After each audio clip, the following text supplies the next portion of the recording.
মীন রাশিতে শনি আপনাকে কর্মফল হিসাবে ভালো ফল প্রদান করবে মীন রাশির জাতক ও জাতিকাগণের, এবং নতুন চাকরি বাকরি পাওয়ার ক্ষেত্রে আপনাকে সাহায্য করবে।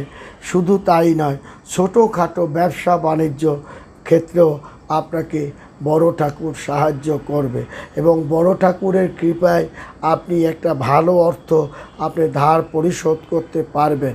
শুধু তাই নয়, আপনার কাছের মানুষকে কিছু উপহার উপঢৌকনও আপনি দিতে পারবে মীন রাশির জাতক ও জাতিকাগণ, এবং বড় ধরনের একটা কঠিন রোগ থেকে সে উপশমও পাবে মীন রাশির জাতক ও জাতিকাগণ। শনি প্রত্যক্ষভাবে তার দিকে আপনার থাকার কারণে মীন রাশির জাতকদের অর্থনৈতিকভাবে তাদের সুফলতা আনবে, শিক্ষার দিকে তারা